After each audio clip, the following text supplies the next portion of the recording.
Hey everyone, wanted to take a couple minutes to show you some stuff. Get a lot of questions about what a orthomosaic or photogrammy map is. Um, Basically, when you fly a drone and you perform a map, you're taking a bunch of overlapping pictures. Some of these maps, the pictures can be upwards of 400 to 500 pictures, but typically a smaller map would be around 95, maybe 100 pictures. So I've got an example here, and I'm going to show you kind of how this works. The software, based on the altitude of the drone and GPS, has a barometer, altimeter, and a GPS in it. It's going to know the actual height of the drone pretty accurately. From that point, it can use the distance to target and the each target or each little thing in the camera takes up a certain amount of pixels, and based on that pixels, the height, the size, it knows the actual size of that object pretty accurately. It's usually within 1%. The Not just the size, but the volume. So one of the things that maps will not do for a drone, at least that I'm unable to do, just so people know exactly what the capability is and what we can and can't do. So I can't show boundary lines and I can't show offsets from boundary lines. That takes a actual survey to be done. You have to have a survey license and have somebody that's there with the survey, highly accurate GPS. Now I can support a survey crew and with ground control points get a very accurate map done that's survey grade, but it cannot be considered survey grade without an actual licensed surveyor on site. But the nice thing for this is just for general use. This isn't for various things. You can see construction detail over time, map different times as a building is getting built or construction is being done. One of the nice things with this is you can do volumetrics. So let me just show you how this kind of works out. If you can see on the screen here, I've got a bunch of stuff up. So what I'm going to do, I'm going to go back here. I'm going to pull up my desktop. And I've got a generic map that I've made. You can see I have the raw data here. So let me expand this out. So each map is going to consist like this. This is going to be raw data as each individual picture was taken. Now, what you can begin to see, if I can get this to work right. As you can see here, there's a lot of pictures. And this was a test run. This one didn't work out real well. You can see I got a change in color because of lighting issues and the way the cameras work. I had to make some adjustments on the camera, reshoot it. These are done on autonomous missions. So let me go here and I'm going to show you. Hang on one second.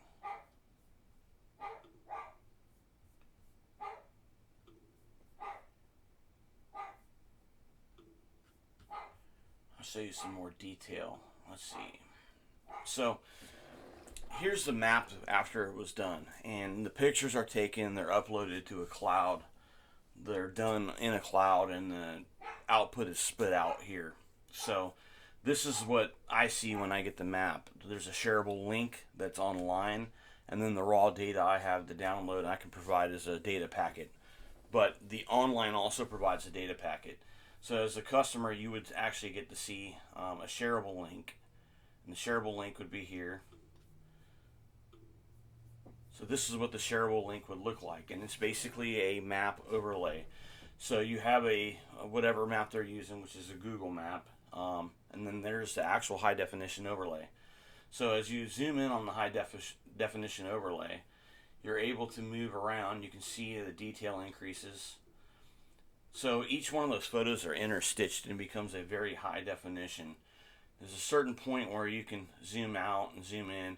The max amount of zoom in, depending on the height of the flight and how much detail you're recording. And each map requirement is going to be a little bit different depending on what's happening. So not only do you have this, it is able to tell you elevation falls. So you can see here I can switch to elevation mapping.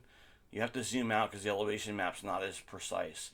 And when you go to elevation, you can see here's your different elevation parts. Now, the edges right here don't have a lot of detail because there wasn't a lot of overlap. I wasn't trying to map the actual trees over here, and trees don't really map very well. You can see them, and the more detail you have on them, the more accurate it's going to be. But you can see the actual elevation line here. As you can see, we have a slope going downward. The upper part of the slope is right here, with the high part being right here. This property does slope in this corner, and it's very much more marshland up in this upper corner right in here. But the details we're able to see, you can see the driveway. You can also see when the house was built, the construction equipment that was used to carry the heavy loads and made tracks. There's a propane tank that's buried right here with the cap, and you can actually see that. Right here is actually the septic tank, and that is the drain field. So underneath the grass, you are actually able to see the indentations from the drain field. And then this is actually where a building is going to be going, and they have tapped into the tank, and it has a pipe coming up, and you can see where that's at, and that's going to go to the construction for the new building. So I'm going to be mapping this property with the construction as it's happening in real time, but I want to kind of give an overview of what this map is going to entail. Kind of give an idea because people don't really know. So if you had a property, you wanted to have a map done, high definition photograph like this is what you would get. You would get this as a shareable link, and it would be up for an X amount of time, however long they host it, depending on the size of the map. But then I would also have raw data. So as you can see here, here's a bunch of raw data. That's my overlap. That tells me how good the overlap was. That's more for me to know how good the flights were and adjust accordingly. But here's a bunch of different data that we have, and I'm going to go through those one at a time. So I'm going to go back to the shareable map here. One of the other aspects that can be done is there's some measurements. So if you wanted to measure, like, say, square footage, you could actually just take the measurement tool and measure square footage.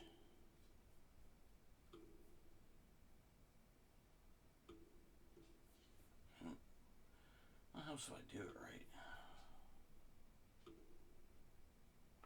You can do it with like that, but let me clear all this stuff. Let me go to Polygon.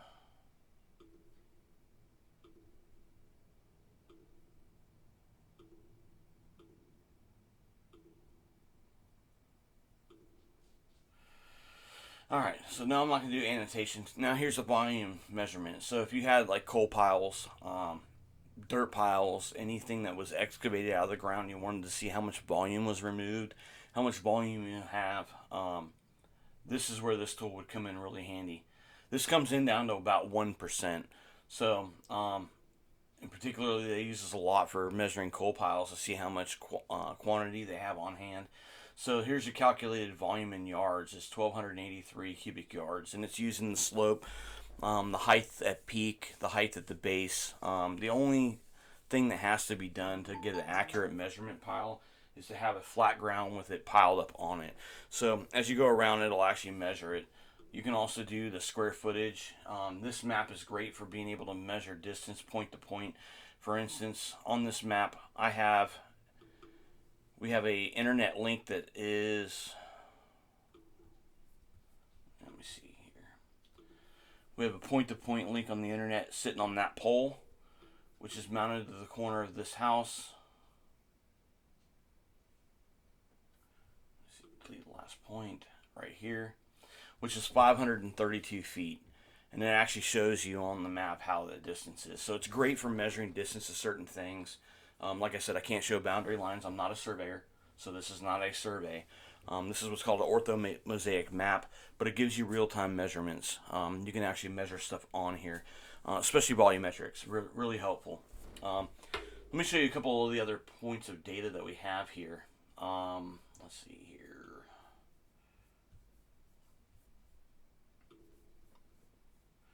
So there's the raw data right here. So when I get that, that gets uploaded into the computer system. And then it's going to spit out some basic information. And what you're going to get, not only that shareable link, you also have a KML file. And with the KML file, it's going to be, if it's a 2D map that was shot, it's a lower resolution 3D map, KML, that gets overlaid in Google Earth. So that allows you to actually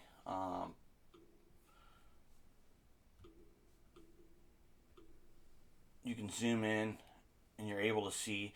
This map was done in a two-dimensional map, so the 3D is very low quality. You don't get a whole lot of vertical or overhangs, but it gives you an idea, and you're able to fly around on this and check out the area. Um,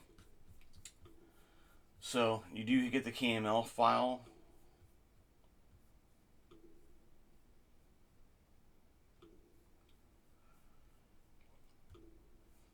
Here's the elevation map in a high definition TIFF file. You can see you've got the actual thing. So if you, especially if you're doing any type of construction and you need to see that you have some slope to allow runoff, this is a perfect thing to see it. If you want to know, like an area, buying a house, and you want to know if it's a possibility of flooding, what your planes are, is it planed down from the house a certain amount? This can be used to check that. Very simple, very inexpensive way to do this. Let me go ahead and close this.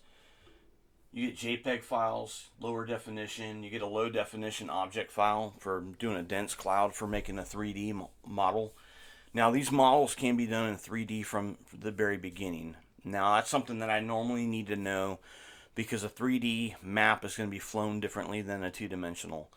The three-dimensional needs a lot of overlap and it needs to be shot at different angles so that the camera can get vertical to make a high definition 3D map. So as you can see here, this is just a actual high definition where you can zoom in, you can get a lot of details. Now you're into digital zoom, you can see the detail drops, but much more detailed than say a Google map. You're able to move around. Let me close this stuff down and I will show you a 3D map that was made.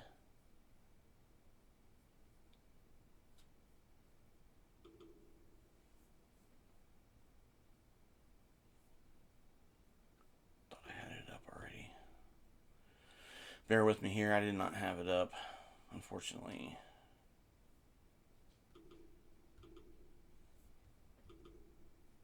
Nope.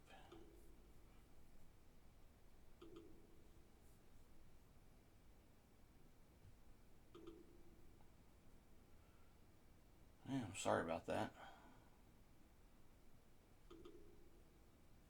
That's easy enough.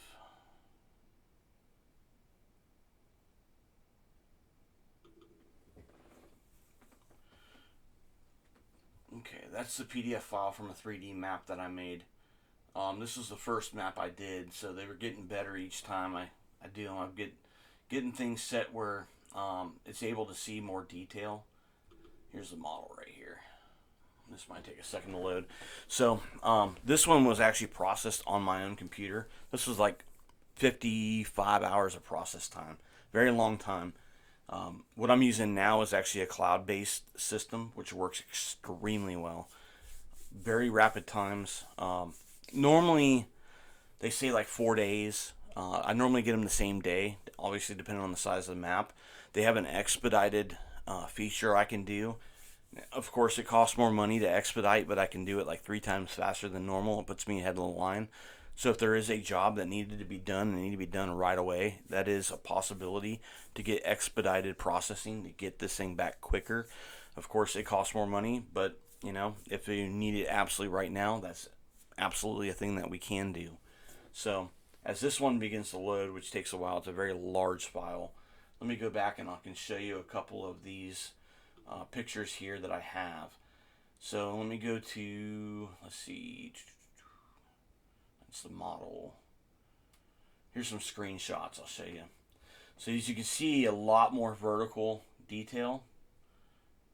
Even the poles, which normally don't map very well. You can see where you get towards the edge here.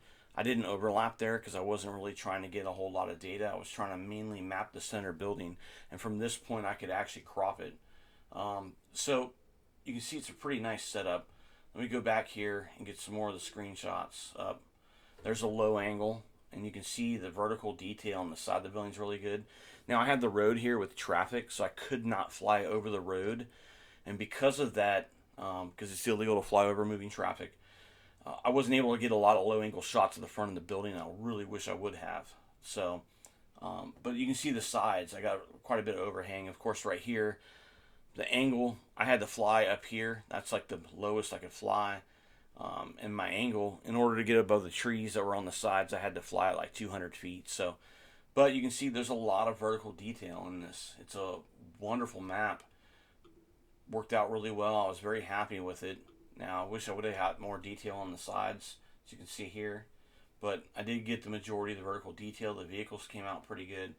So, of course, these maps, because of what's going on in the 3D, there's really no way to get them to look absolutely perfect. They're not going to look full realistic. But if you compare it to a Google Maps, this is a much better map. The 3D on this is much higher quality, higher resolution. This is perfect for seeing a building or a construction site being built in real time. One of the things that's become big in the construction industry right now is to do a construction map like once a week. A lot of project managers want to see how construction is going. They want to see the actual job site, what's going on. So a lot of guys will map them like once a week, usually on a weekend when the work crews are not there. It allows for free flight. They can see stuff without equipment being in the way. It's parked in the normal areas. And it usually allows a pretty consistent map to be built up.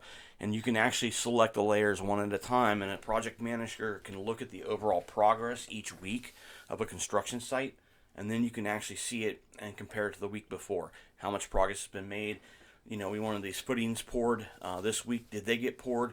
How did they look? Where are they at? Where are we at with this building? It alleviates a lot of questions. And so this is a big change in the industry. A lot of drones are flying construction sites on the weekends, and this is an absolute perfect way for a project manager to tell what's going on and save the cost and the time, especially in this COVID world right now. People want to be safe and not be out. They can see everything in real time happening, and I think this is going to revolutionize a lot of industries. So it's a wonderful tool that can be used. It's fairly inexpensive. So one of the things with the smaller maps here, so for instance, this map here that I did was a 10-acre map, about 10 acres. So if you had, say, a 10-acre site and you wanted it mapped, part of what you're going to get, that's going to be a two-dimensional map. You're going to get measurements. You're going to get volumetric measuring. So you're going to have all that stuff. All of the data points I showed you and the packet, you're going to have a TIFF file, which is a GeoTIFF. You're going to have a full resolution JPEG image. You're going to have a DEM GeoTIFF, which is going to be your drop and your elevation map. It's non-colored. Then you get a colored TIFF. Then you get a colorized JPEG. The JPEGs being smaller and they're easier to share on like a website, so you have all those options. You get a Google Earth KMZ file, a 3D object file, a 3D material MTL, and a 3D picture. That's for doing modeling in 3D markup. So you could bring these 3D models into like Sketchfab on Google and do a complete markup with them. So these are all the data points that you're going to get. This is part of the package. There's no additional cost for this. The 3D adds costs from the very beginning. The flights are more expensive, a lot more time, a lot more data, a lot more processing. But let's say a two-dimensional map, 10 acres, this would be around $350. And then you're going to get all these data sets for that price.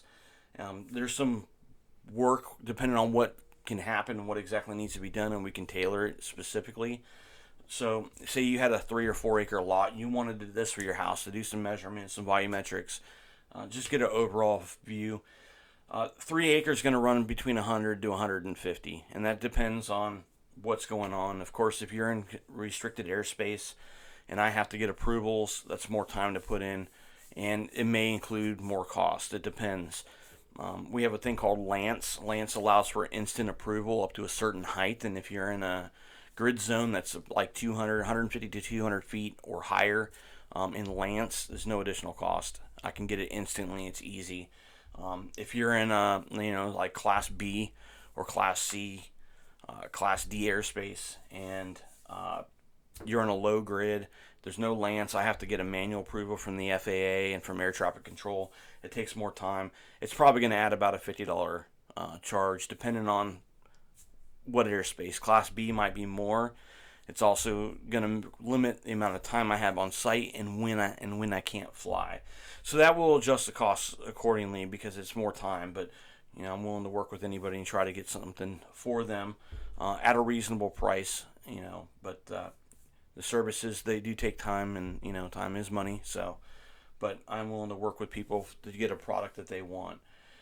One of the other things I didn't show you, you get a WebGL and a public link. This allows you to do a preview in the 3D.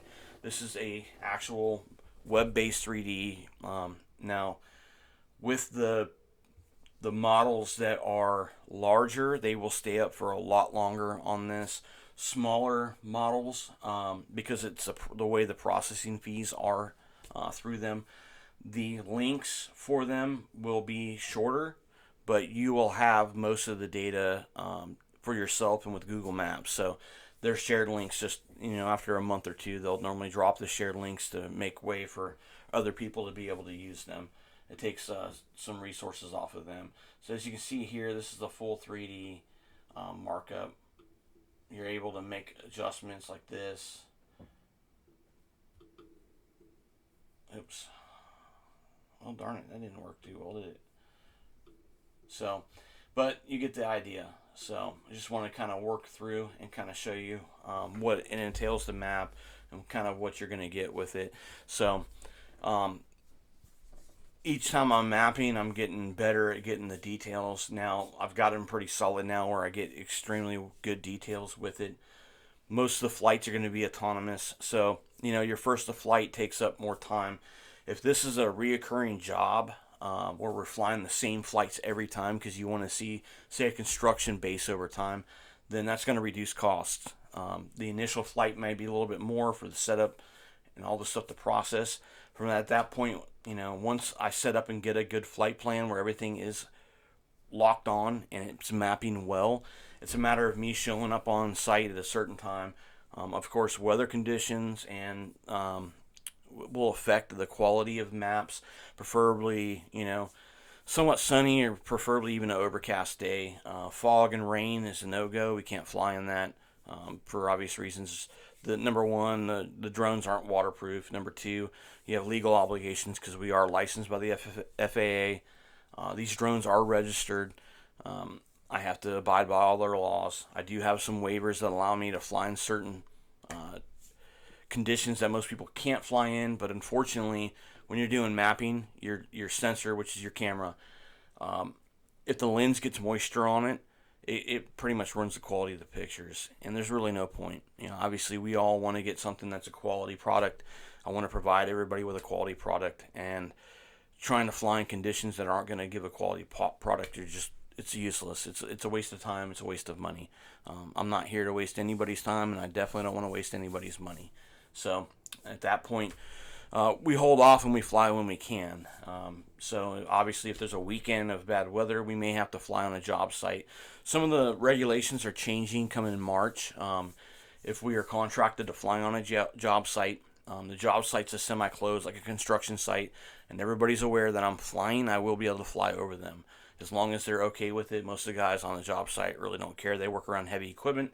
A little drone flying over is no big deal to them. If they do have objections, and obviously we're going to follow by that, and we're going to work with them the best we can to make things happen. So we're all there to get a job done. Most construction guys know it. We fly out in the field every day.